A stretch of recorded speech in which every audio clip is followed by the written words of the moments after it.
know, as well as I know, that you can lose your husband or wife, you can lose your parents, but there's no love that you can replace for a child. There's nothing, because that's absolute love. They can leave you, but you will never leave by the. That's why I get it when like some kid like screws up 100 times and the parents keep bailing them out, and everybody else is judging them. Like, you shouldn't do that, right? Let them stand on their own. But I get it, man.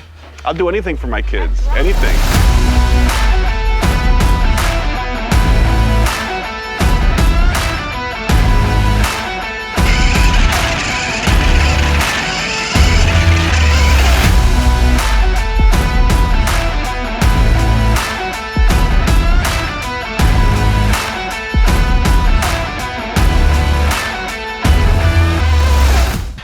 Stan, didn't you want to buy this fridge? Yeah, I did. You can't wait, man. You can't wait around this store. If you're gonna buy something, you gotta go get it.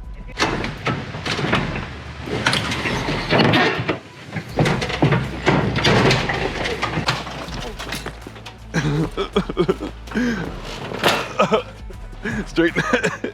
I'll keep it this way. Whew. You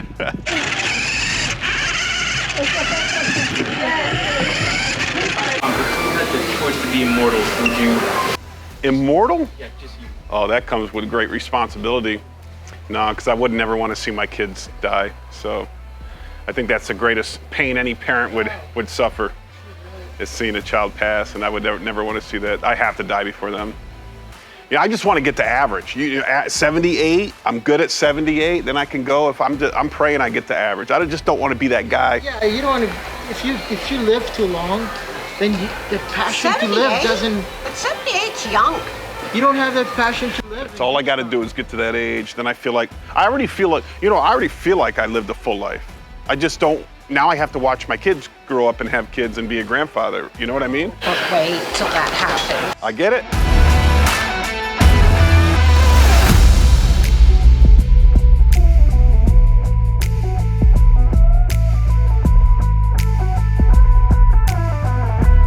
If you could go back and tell your past self one thing, what would it be? I would have taken myself back to 2009 and bought Bitcoin when it first came out. I think the first ever Bitcoin transaction was a guy bought 2 Papa John's pizza for 10,000 Bitcoin, right? And that's worth hundreds of millions of dollars today. I wish I would have been the guy that did that sale and kept the money and forgot about, or put it in a wallet and forgot about it, and then realized years later that it was worth a fortune.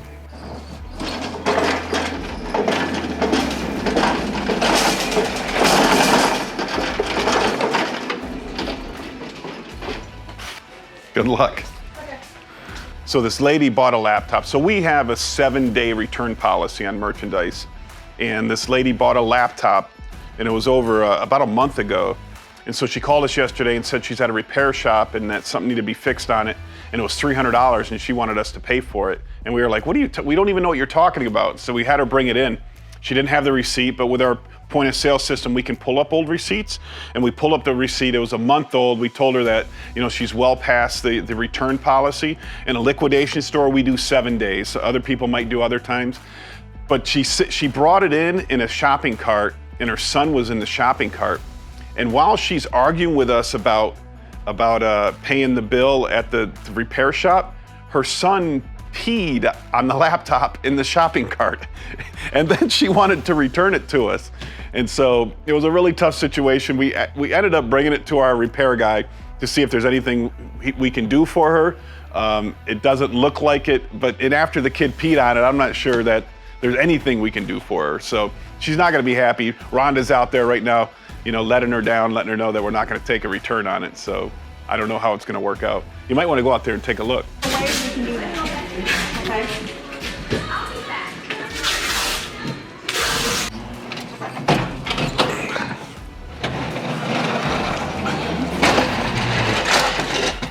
Cake.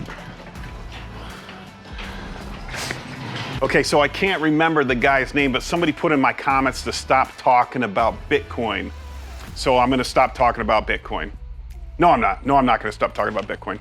Because I think that the point is that you know, I started flipping and buying and selling merchandise over 20 years ago, now 21 years ago. 2020, I quit my last job. I said I'd never work for anybody else in my life. You know, I've been flipping ever since then, and it's amassed me quite a fortune. And I want to tell you guys about the fortune, about the money that I make from this.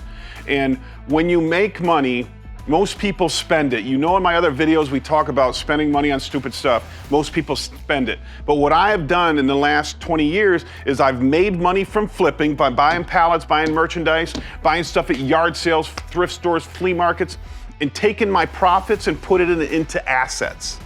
And for all along, I own a couple restaurants, about 10 pieces of real estate, and those have performed tremendously for me. You take your profits and put it into assets. Most people take your profits and spend it.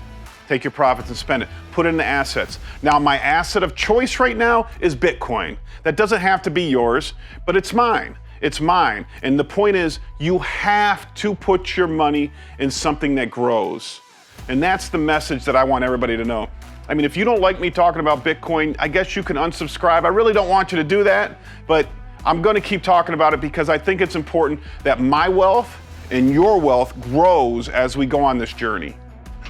Yep, keep doing that, Paul. Yep.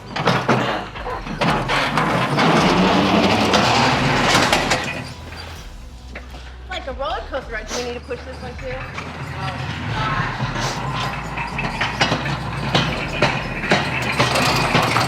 So, I mean, I've been teaching everybody, you know, all my secrets, all of my trade secrets. So what I want to do is I want to see what Stan has actually learned from everybody. Introducing Stan. If you haven't seen Stan yet, this is Stan. So Stan, what have you learned from doing the videos with me so far? Bitcoin, how to buy Bitcoin, that it goes up in value. It is an asset. It's not just, you know, it is the future of currency. I've learned about a lot of, I've learned about how to successfully build my life. I've learned how to buy and sell stuff effectively.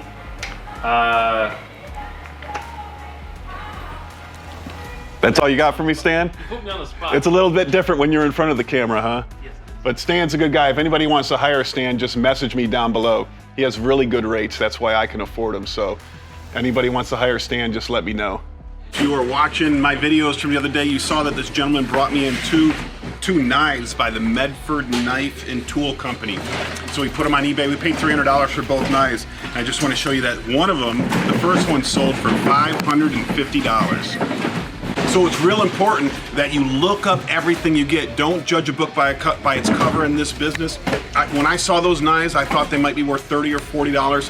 Heck no, they're worth a fortune. It's a good thing he said something to us.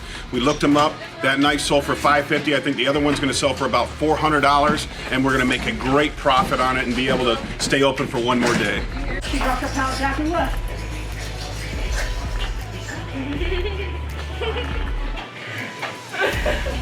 What?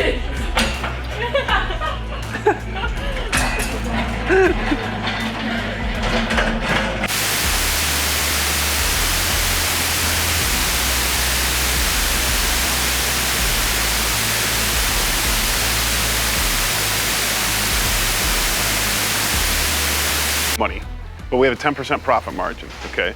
So we gotta pay $400 to get this ad done. So we would have to sell $40,000 worth of $4,000 worth of merchandise based on that ad. I'm just saying, I wonder how many venues you had to accumulate that price.